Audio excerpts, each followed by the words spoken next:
चुका हूं और फिर कह रहा हूं बेहतर है तुम यहां से चली जाओ इससे पहले कि सब्र का दामन मेरे हाथ से छूट जाए। एतमाद को किरची किरची करने वालों के पास वापसी का कोई रास्ता नहीं बचता।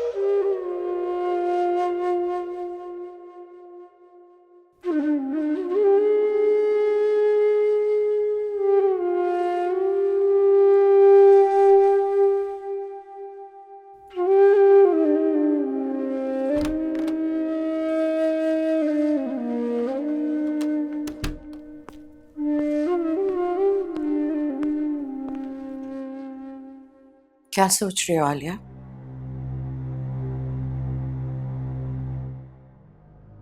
ऐसे ही बस। सोचने को क्या रह गया।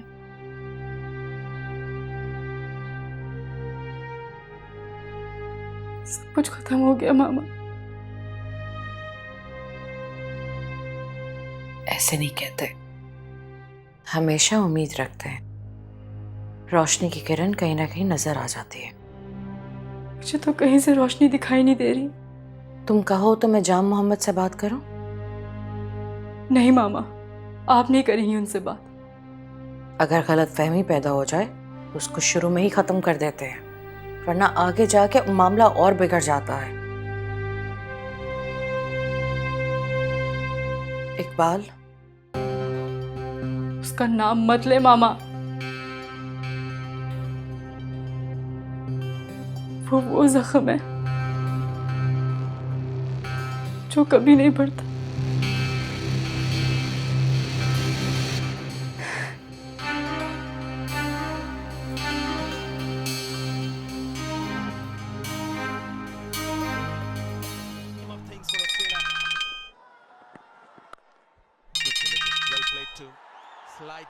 हेलो जी, कौन? ओह ठीक है।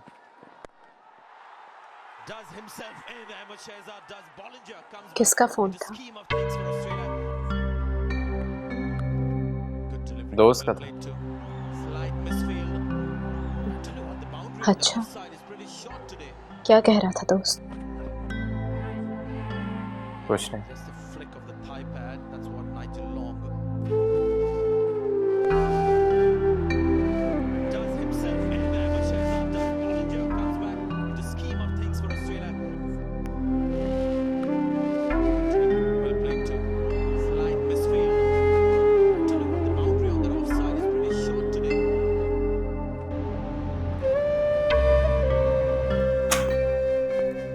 आई एम सो सॉरी तुम्हें मेरी वजह से इंतजार करना पड़ा। क्या सोचा तुमने? जाम मोहम्मद से बात करना बेकार है। मैं पहले भी उनसे बात कर चुका हूं, मैंने बताया था आपको।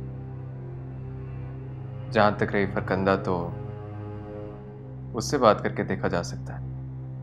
वैसे भी तो सारी फसाद उसी ने खड़ी की है। उससे बात करके कुछ नहीं होने वाला। तो फिर इसके अलावा और मुझे कुछ समझ नहीं आ रहा। मगर मुझे लगता है कि ये काम सिर्फ तुम ही कर सकते हो। मैं तुम्हें साफ साफ कहूं, तुम मुझे कभी अच्छे नहीं लगे, लेकिन आज तुम्हारी मदद लेने में मैं मजबूर हूं। आपकी साफ कोई मुझे पसंद आई, और आलिया का कभी मैं बुरा नहीं चाहूंगा। मुझसे जो बन पड़ा मैं करूंगा। हालांकि उस माँ को मैंने बड़ी मुश्किलों से मनाया है, अब उसे एतमाद में भी लेना होगा।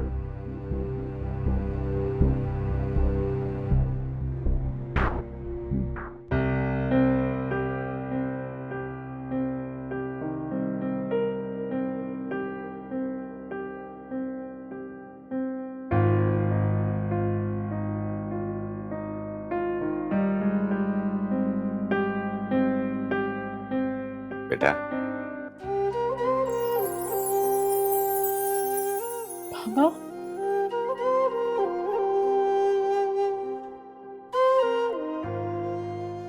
आप क्यों नाराज थे मुझसे। तुम्हें किसने कह दिया? तो फिर क्यों चले गए मुझे छोड़कर आप? मैं तुम्हारे साथ हूं, हमेशा साथ हूं। तुमने मायूसी से बचने का सबक मुझे दिया था ना, अब ये सबक तुमने याद रखना है। नहीं भूलूंगी, बस आप मेरे साथ रहिएगा हमेशा। मैं हमेशा तुम्हारे साथ रहूंगा, हमेशा।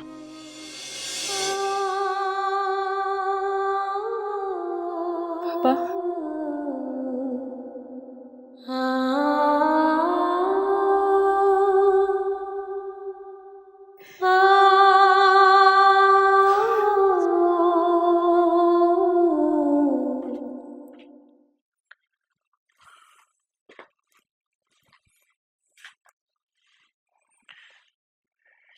क्या हुआ है उस्मा?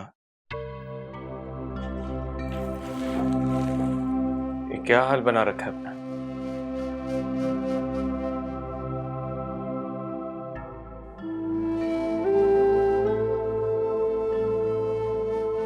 क्यों? क्या हुआ है मुझे? ठीक तो हूं मैं। तुम कहो तो मैं भाभी को बुलवा लूं? नहीं, मेरे लिए आप ही काफी हैं। क्या हो गया उस्मा? इतनी जज्बाती क्यों हो रही? और ये क्या, तुम्हारी आंखें इतनी लाल क्यों हो रही है? रोती रही हो क्या?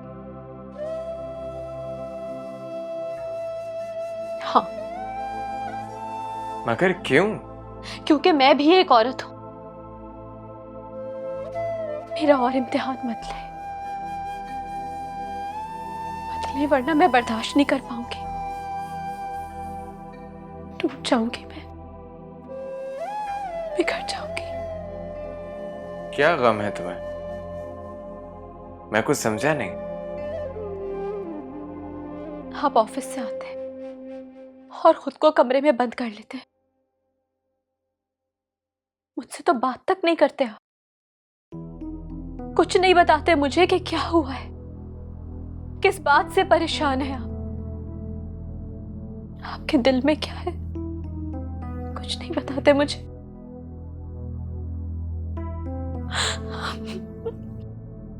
उस्मा देखो, कोई खास बात नहीं है, और अगर है भी तो तुम्हें इस हालत में टेंशन लेने की जरूरत नहीं है। तुम्हें खुश और मुतमईन रहना चाहिए। मैं रहूंगी खुश, मैं मुतमईन भी रहूंगी। हाँ, बस एक बार मुझे बता दें कि सच क्या है, हकीकत क्या है, मुझे बता दें। मैं सुनना चाहती हूँ, प्लीज प्लीज मुझे बता दें। उस्मा, बात यह है कि आलिया मेरी वजह से मुसीबत में है। फरकंदा ने उस पर झूठे इल्जाम लगाए। इस वजह से जहां मोहम्मद ने उसे अपने घर वापस भेज दिया। क्या? और आप ये सब कुछ मुझे अब बता रहे? आपने पहले क्यों नहीं बताया मुझे? बेचारी आलिया, आखिर कब तक अपनी गलतियों की सजा भुगतती रहेगी वो? उस्मा, कोई ऐसा तरीका बताओ कि हम अपनी और आलिया की पोजीशन क्लियर कर सकें।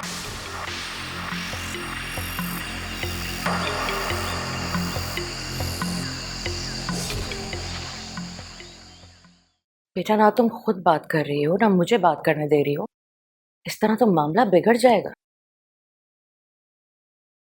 नहीं बिगड़ेगा मामा, मेरा दिल कह रहा है वो खुद आएंगे यहाँ पर मुझे देखने। मैंने आज ऑफिस बुलाया था इकबाल को। मामा, आप क्यों अजियत दे रही है मुझे? बेटा, मैंने उसे इसलिए बुलाया था ताकि वो जाके जाम मोहम्मद को सब कुछ सच सच बता दे, और बता दे उसे कि उससे तुम्हारा कोई ताल्लुक नहीं है।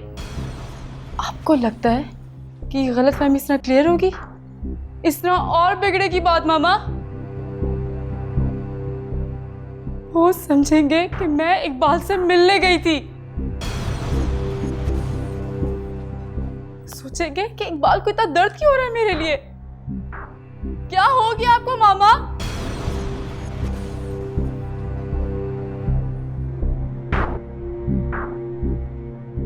आप अभी उसे कॉल करें और मना करें कि वो उनसे बात ना करे।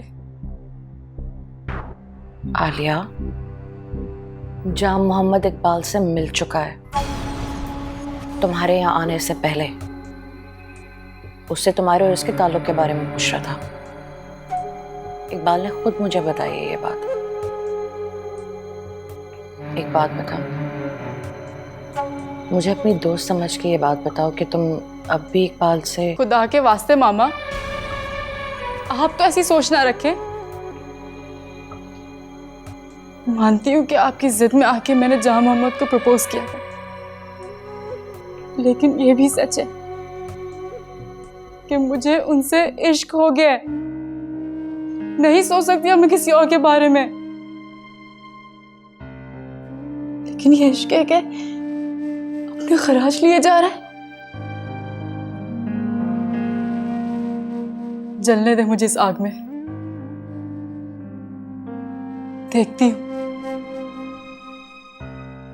क्या निकलता है इस राख से।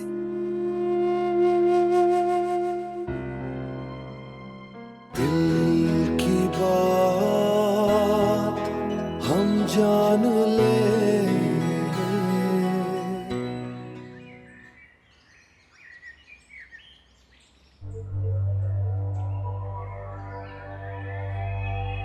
हम कोर्ट मैरिज भी तो कर सकते हैं। सोचना भी मत। मैं बाबा की मर्जी के खिलाफ कोई फैसला नहीं करूंगी। अच्छा, तो तुम मुझसे मिलने अपने बाबा से पूछ कर आती हो? बकवास मत करो, मैं शादी की बात कर रही हूँ। मुझे यकीन है बाबा मेरी बात जरूर मानेंगे। हाँ, अभी वो थोड़ी सी डिस्टर्ब हैं, थोड़े से हालात बेहतर होने दो, मैं जरूर बात करूँगी। और हालात बेहतर होने तक अगर आलिया लौट आई तो?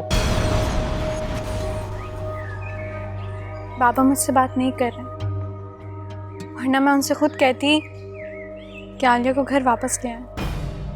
क्या क्या अजीब लड़की हो तुम। ये क्या बातें भरी हुई हैं तुम्हारे दिमाग में? नासिर, मुझे आलिया के जाने के बाद ही एहसास हुआ है कि वो कितनी अच्छी थी। चलो फिर तो फातिहा पढ़ लो हमारे रिश्ते पर तुम। बकवास मत करो, समझे? अच्छा चलो चल।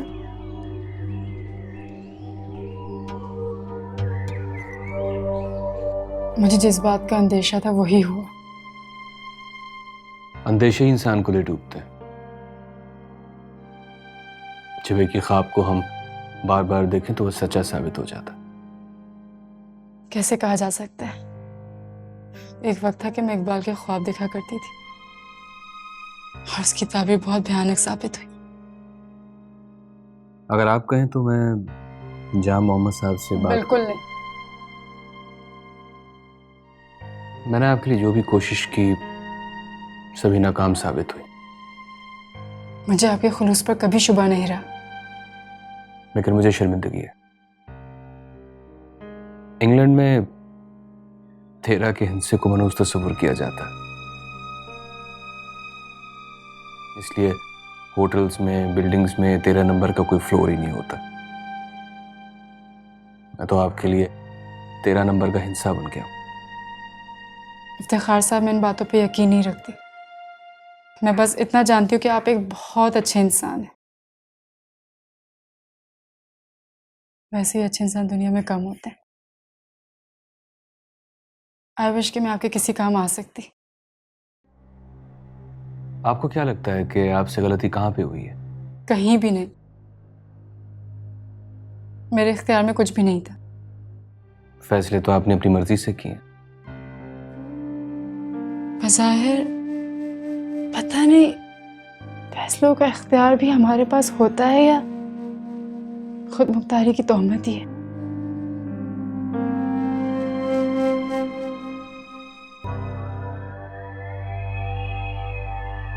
चलो क्या हुआ? कम ऑन, आजो आजो। अस्सलाम वालेकुम। थैंक यू यार। Thank you so much. तुम खड़ी क्यों हो? बैठो ना। आप मौलवी साहब आप शुरू कीजिए। ये सब क्या हो रहा है नासिर? आप दोनों निकाहनामे पे दस्तखत कर दें। कम ऑन यार, हमारा निकाह हो रहा है, शादी हो रही है हमारी।